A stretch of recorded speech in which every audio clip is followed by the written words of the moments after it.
What is chemical reaction? When two or more substances combine to form a new substance in a reaction is known as chemical reaction. Example, hydrogen plus oxygen gives H2O, that is hydrogen and oxygen combine to form water. Here the properties, that is chemical properties of hydrogen and oxygen are different from water. Types of chemical reaction. Types of chemical reaction. You first say combination reaction. What is combination reaction? When two substances combine to form a new substance in a chemical reaction, it is known as combination reaction. That is A plus B gives C. For example, C plus O2, that is carbon plus oxygen, gives carbon dioxide. Another example, CaO, that is calcium oxide. Common name is quicklime. Calcium oxide plus water gives CaOH twice, that is calcium hydroxide, and the common name is silica. Still, types of chemical reaction. आज हम पढ़ेंगे second part, that is decomposition reaction. When substance break down into two or more new substance in a chemical reaction, that is known as decomposition reaction. That is, a substance break down to form new substances. For example, 2HBr gives hydrogen and bromine by decomposition reaction. Decomposition can be done through three major elements, that is light, electricity and heat. When decomposition is done through light, it is known as photolytic decomposition. For example, AgCl gives Ag plus Cl2 by the decomposition when sunlight is dropped there. In the second part, electricity, when decomposition is done by electricity, it is known as electrolytic decomposition. For example, NaCl, when passed through electric current, gives Na and Cl. And the third is from heat, that is known as thermal decomposition. For example, CaCO3 gives CaO and CO2 by the decomposition of heat.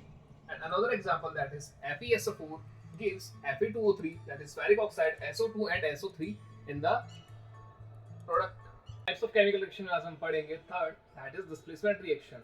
When a high reactive metal displaces low reactive metal in a chemical reaction, it is known as displacement reaction.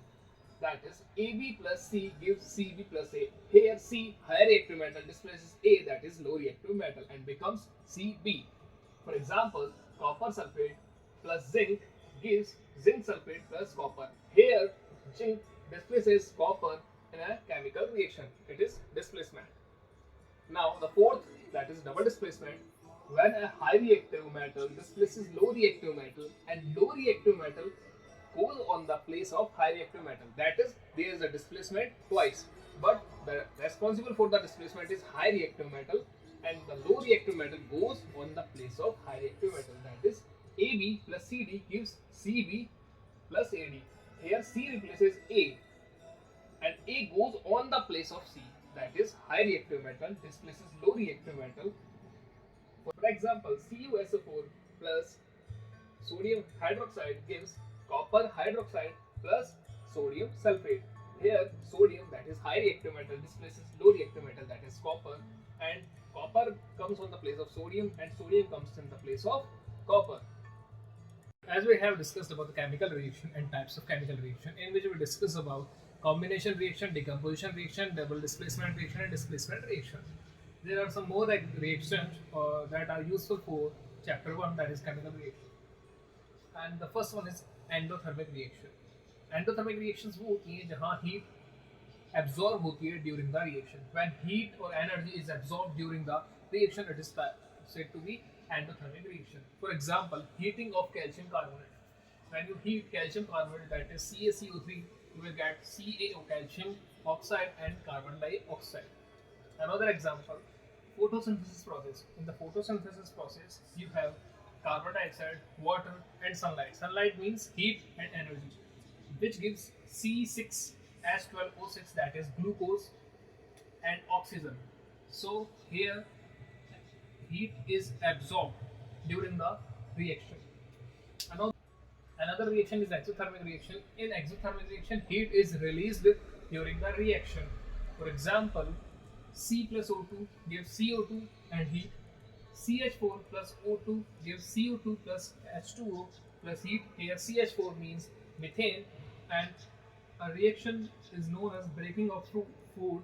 Here glucose is break down into carbon and water and gives energy. This is also the example of exothermic reaction. अब हम देखेंगे redox reaction. When oxidation and reduction both takes place in a chemical reaction, जब oxidation और reduction दोनों एक साथ ही एक reaction में हो तो उसको आप क्या बोलोगे, रेडॉक्स रिएक्शन बोलोगे। अब ऑक्सीडेशन क्या होता है, अगर आप एडिशन कर दो ऑक्सीजन का या फिर रिमूवल ऑफ हाइड्रोजन, एडिशन या adding of oxygen, removal of hydrogen, अगर एक रिएक्शन के अंदर ये दोनों प्रोसेस में से कोई भी एक प्रोसेस होती है तो वहाँ पे उस रिएक्शन का क्या हो जाएगा, ऑक्सीडेशन हो जाएगा। जबकि अगर हम रिडक्शन की बात करें तो adding of hydrogen and removal of oxygen, मतलब कि ऑक्सीडेशन का एकदम उल्टा है, यहाँ पे ऐड हो रहा है हाइड्रोजन और रिमूव हो रहा है ऑक्सीजन, जबकि वहाँ पे ऐड ऑक्सीजन हो रहा था, वहाँ रिमूव हाइड्रोजन हो रहा था, तो उसका अपोजिट होगा, तो वहाँ उस रिएक्शन के अंदर क्या होगा, रिडक्शन होगा। अब आपको कुछ रिलेटेड चीज़ें हैं जो केमिकल रिएक्शन के अंदर, केमिकल रिएक्शन के अंदर आपसे पूछी जाती है कि भाई वहाँ ऑक्सीडेशन और रिडक्शन हो रहा है तो वहाँ ऑक्सीडाइजिंग एजेंट कौन होता है और रिड्यूसिंग एजेंट कौन होता है। Element in a reaction which helps in oxidation, जो एलिमेंट क्या करे, हेल्प करे ऑक्सीडेशन, उसको ऑक्सीडाइजिंग एजेंट बोलेंगे। मतलब वो ऑक्सीडेशन तो करेगा लेकिन वो खुद क्या होगा, रिड्यूस्ड एलिमेंट होगा। ऑक्सीडेशन करेगा, हेल्प करेगा ऑक्सीडेशन में, बट खुद क्या होगा, एक रिड्यूस्ड एलिमेंट होगा। सिमिलरली रिड्यूसिंग एजेंट के लिए देखेंगे अगर आप तो element in a reaction which helps in reduction, help तो किसमें करेगा, रिडक्शन में, बट खुद क्या होगा, ऑक्सीडाइज्ड एलिमेंट होगा। For example MgSO4 magnesium sulphate plus HCl hydrochloric acid gives MgCl2 magnesium chloride plus H2SO4 sulphuric acid. यहाँ पर आप देखोगे SO4 के साथ कौन है, Mg। अब नेक्स्ट जब रिडक्शन सॉरी यहाँ पे आप देखोगे MgSO4 के साथ कौन है, Mg। अब जब ना नेक्स्ट रिएक्शन कंप्लीट हो जाती है तो प्रोडक्ट के साइड आप क्या देखते हो कि SO4 के साथ कौन है, हाइड्रोजन। मतलब यहाँ पे SO4 के साथ किसका एडिशन हो गया है, हाइड्रोजन का। और अभी हमने पढ़ा है कि अगर हाइड्रोजन का ऐड हो, एडिंग ऑफ हाइड्रोजन, तो क्या होता है, रिडक्शन होता है। तो रिडक्शन हुआ किसका, SO4 का, क्यों, क्योंकि उसके साथ क्या हो गया, हाइड्रोजन ऐड हो गया। नेक्स्ट आप देखो यहाँ पे क्लोरीन Cl के साथ यहाँ पे कौन है, H हाइड्रोजन। अब Cl के साथ आफ्टर रिएक्शन यहाँ पे प्रोडक्ट में क्या है, Mg, मतलब कि यहाँ से हाइड्रोजन क्या हो गया, रिमूव। और रिमूवल ऑफ हाइड्रोजन का मतलब हम क्या जानते हैं, ऑक्सीडेशन। तो ये बात तो आपको समझ में आ सकती है कि रिडक्शन और ऑक्सीडेशन कहाँ हो रहा है, वो बहुत ईजीली आप कैच कर सकते हो। अब बात करते हैं ऑक्सीडाइजिंग एजेंट। ऑक्सीडाइजिंग एजेंट मतलब जिसका क्या हुआ हो, रिडक्शन हुआ। रिडक्शन किसका हुआ है, SO4 का, वही क्या होता है, ऑक्सीडाइजिंग एजेंट। और रिड्यूसिंग एजेंट यहाँ पर कौन है, क्लोरीन, क्योंकि क्लोरीन का क्या हुआ है, ऑक्सीडेशन, क्योंकि इसका ऑक्सीडेशन हुआ है, इसने हेल्प करी किसके अंदर, रिडक्शन में। इसका ऑक्सीडेशन हुआ, इसका रिडक्शन हुआ, इसने हेल्प किसमें करी है, ऑक्सीडेशन के अंदर। जब भी कोई मेटल एटमॉस्फेयर के कांटेक्ट में आके, एटमॉस्फेयर में प्रेजेंट गैसेस से, मॉइस्चर से रिएक्शन कर ले, और रिएक्शन करने के बाद खुद कैसा हो जाए, डैमेज या कॉरोड, कैसा हो जाएगा अभी, डैमेज या कॉरोड, उस प्रोसेस को हम क्या बोलेंगे, कॉरोजन बोलेंगे। फॉर एग्जाम्पल मैंने आपको यहाँ एग्जाम्पल जस्टिफाई किया, जैसे कि rusting of iron. Rusting of iron को हम सब हिंदी में बोलते हैं जनरली। तो रस्टिंग ऑफ आयरन में क्या होता है, आयरन का ऑक्सीडेशन होता है। क्या होता है भाई, आयरन का ऑक्सीडेशन होता है, और आयरन डैमेज होने के बाद जिस कलर में आ जाता है वो कलर होता है आपका रेडिश ब्राउन। ऐसे ही सिमिलरली कॉरोजन ऑफ कॉपर है। कॉरोजन ऑफ कॉपर कैसे होता है, अनपॉल्यूटेड एयर, वाटर, सल्फर, इसके अलावा और भी अमोनिया वगैरह काफ़ी सारे मेथड्स हैं या फिर काफ़ी सारे रीजंस हैं जिनकी वजह से आपका क्या होता है, कॉपर का कॉरोजन होता है। उसमें से मैंने कुछ यहाँ पे लिख दी है। इसमें होता क्या है कि कॉपर के ऊपर एक ग्रीन कलर की कोटिंग आ जाती है, उसी को आप क्या बोलते हैं, कॉरोजन ऑफ कॉपर बोलते हैं। नेक्स्ट है आपका corrosion of silver. Corrosion of silver के अंदर क्या होता है, सिल्वर ब्लैकिश होने लग जाता है, और उसका रीज़न ये होता है कि वो एटमॉस्फेयर में प्रेजेंट सल्फर के साथ क्या कर लेता है, रिएक्शन कर लेता है, और उसकी वजह से वो कैसा हो जाता है भाई, ब्लैक इन कलर, और उसी को आप क्या बोलते हैं, कॉरोजन ऑफ सिल्वर बोलते हैं। कुछ मेथड्स हैं जिनसे आप कॉरोजन को प्रिवेंट कर सकते हैं for the metals, like painting, oiling, greasing, galvanisation. Galvanisation क्या होता है, आप किसी भी मेटल के ऊपर एक थिन लेयर लगा देते हैं जिंक की, एक थिन लेयर लगाना जिंक की, उसी को आप क्या बोलते हैं, गैल्वेनाइजेशन बोलते हैं। After corrosion there is a term that is known as rancidity. Rancidity बिल्कुल ऐसे ही समझ सकते हो, कोरोजन जैसा है, बट वहाँ मेटल्स के साथ हो रहा था, यहाँ फूड मटेरियल्स के साथ होता है। जब कोई भी फूड जिसके अंदर फैट या ऑयल फूड्स, जिनके अंदर फैट्स हो या ऑयल्स हो, ऐसे फूड जब एटमॉस्फेयर के कांटेक्ट में आते हैं तो वो ऑक्सीडाइज हो जाते हैं, या फिर प्रेजेंट जो माइक्रो ऑर्गेनिजम्स हैं उनके साथ उनकी रिएक्शन हो जाती है, उनके साथ उनका कॉलिजन हो जाता है, जिसकी वजह से उनके अंदर क्या होने लग जाती है, फूड क्वालिटी में चेंज आने लग जाता है। चेंज लाइक टेस्ट और स्मेल के अंदर उनके अंदर चेंज आने लग जाता है, और धीरे धीरे वो खाना क्या होने लग जाता है, खराब होने लग जाता है।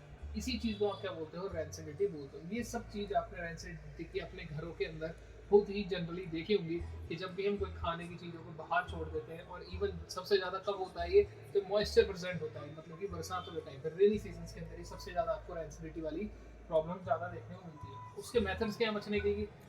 एक सबसे सिंपल मेथड जो आप सब जानते हैं, filling of nitrogen gas in packings.